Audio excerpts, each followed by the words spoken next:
Think about learning a really intricate piece of music. You might start super basic, right? Plunking out chopsticks. Yeah, everyone knows that one. But then you hear something incredibly complex, maybe Ravel's Gaspard de la Nuit, and you just think, wow, how could anyone do that? It seems impossible at first.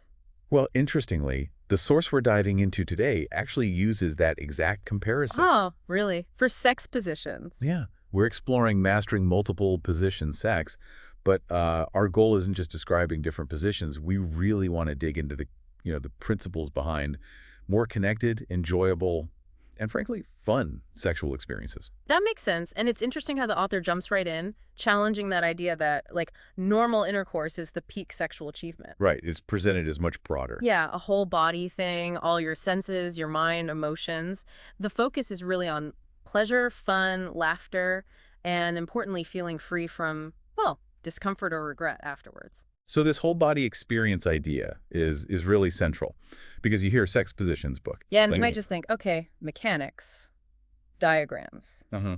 Just the physical. But this sounds like it goes way deeper. It's not a rigid rule book, more like an exploration, encouraging you to try stuff, see what clicks for you. Exactly. It's about trial and error, finding combinations, how you move between things, Right. focusing on what you already bring to the table, not what you think you're lacking. And there's a framework for this.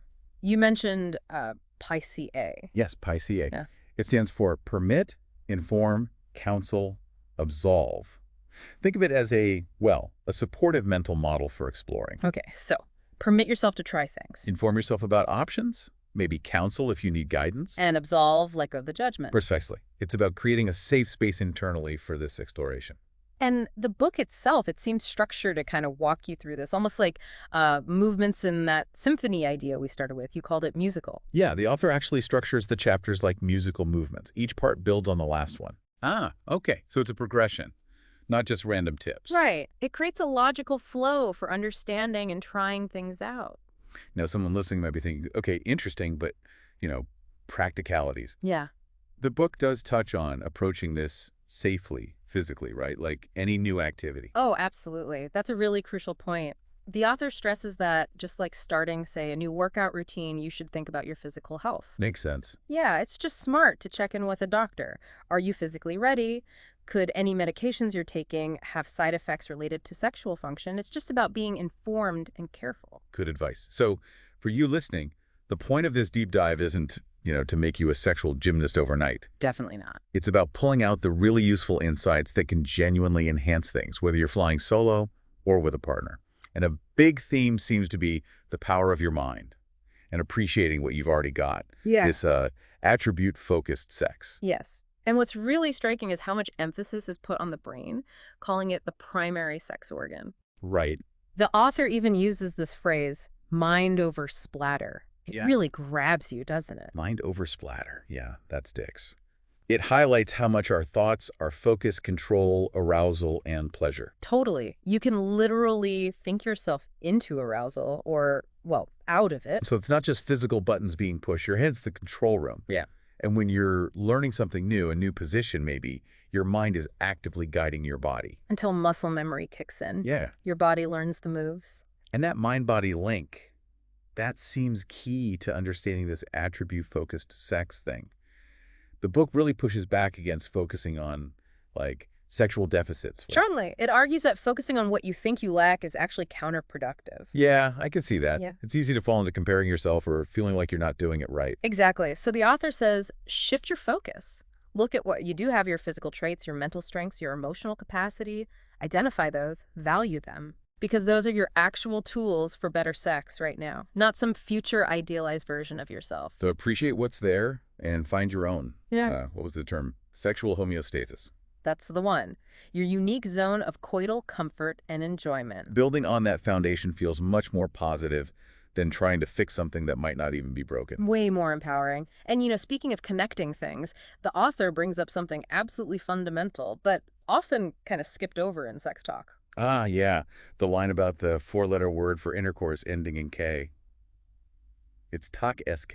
Right. Not the other one. And the insight there is that the real goal isn't just the physical release, the coming together. But actually coming together, emotionally, mentally. That's it. True connection. So this book isn't meant to be read in silence, then acted out.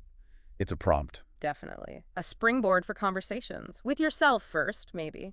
And absolutely with a partner. Talking about feelings, ideas, what you might want to try. Exploring possibilities together. Which flows nicely into another big area the book tackles, one that, well, maybe still makes some people shift in their seats a bit.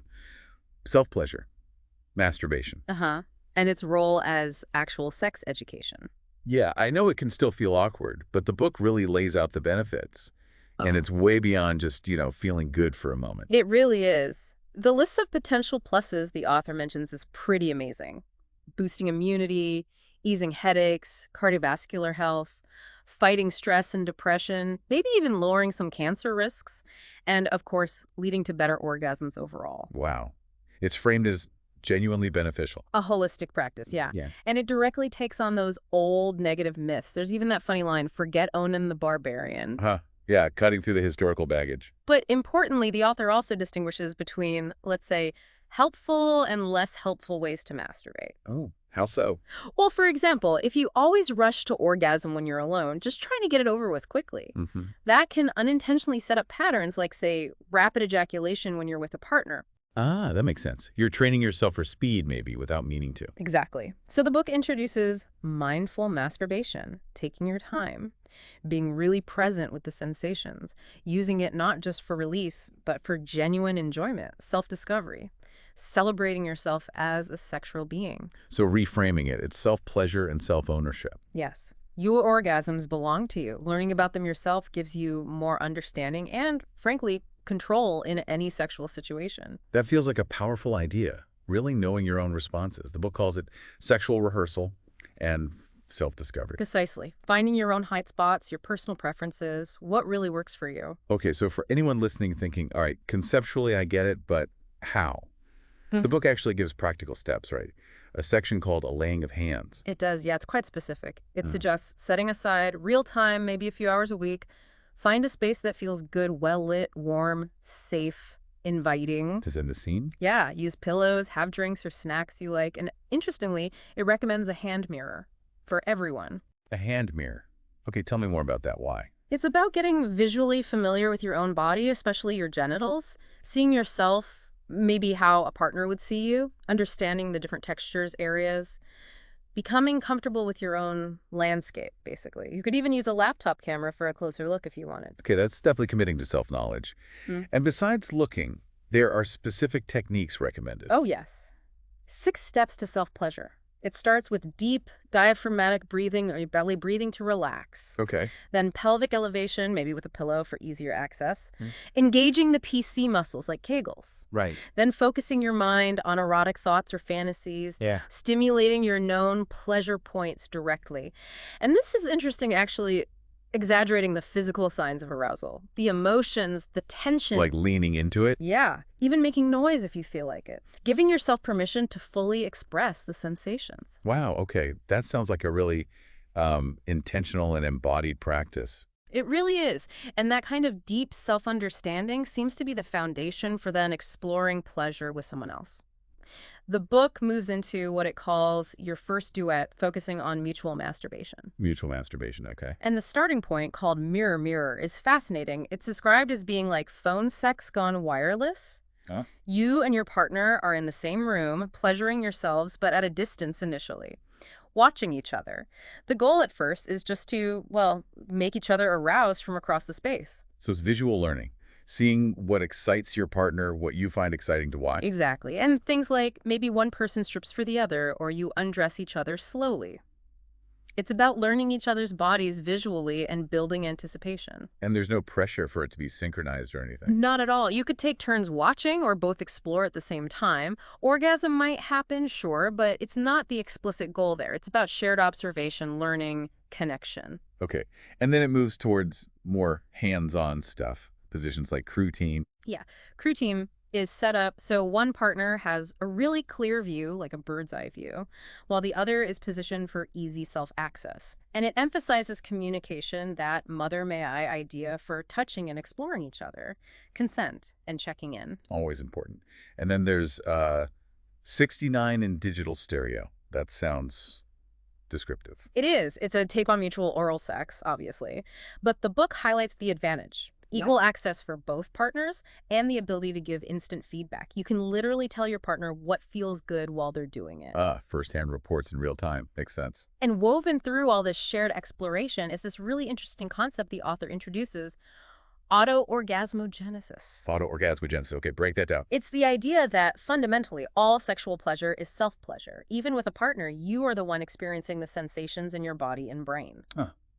So even when someone else is touching you. It's still your body, your nervous system creating the pleasure. The point is to help remove any shame or blame around orgasm, who comes when or how. It acknowledges your own active role. That really takes the pressure off, doesn't it? Yeah. Especially the pressure for simultaneous orgasms, which can feel like this huge goal sometimes. Totally. The book makes it clear that's not the goal of mutual masturbation or even partnered sex in general. It's about the fun, the education, the shared intimacy, achieving that bedroom bliss, as they call it. Bedroom bliss. Yeah. And the author uses a great analogy of a musical canon, like singing Row, Row, Row Your Boat in rounds. Oh, right. One person might start or finish a little later than the other, but you both end up in unison, sharing the same harmonic space. It's the shared journey, not the synchronized finish line. That's a lovely way to put it. So stepping back from this whole deep dive into mastering multiple position sex, what's like a core insight for you? Something you think our listeners should really mull over?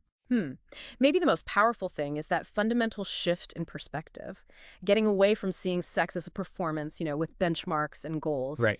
and instead really turning inward, embracing the attributes, physical, mental, emotional, that you already possess, and recognizing the massive role your mind plays in creating fulfilling experiences, whether that's alone or with someone. Yeah, absolutely. This deep dive really revealed it's so much more than just a how-to manual for positions. It feels more like an invitation. An invitation to explore your own body, yeah, to communicate honestly, and just to approach sex with more curiosity, maybe more playfulness, Yeah. definitely focusing on pleasure over pressure. Which leads nicely to maybe a final thought for you listening at home. Given all this emphasis on the mind-body connection, on self-discovery, what's maybe one new aspect of your own body or your own desires that you feel a little more curious about exploring now? It's a big landscape, isn't it? Sexual well-being. It really is. And if any of these ideas spark something for you, just remember that ongoing learning and open communication are pretty key parts of that journey. Thanks for taking this deep dive with us today.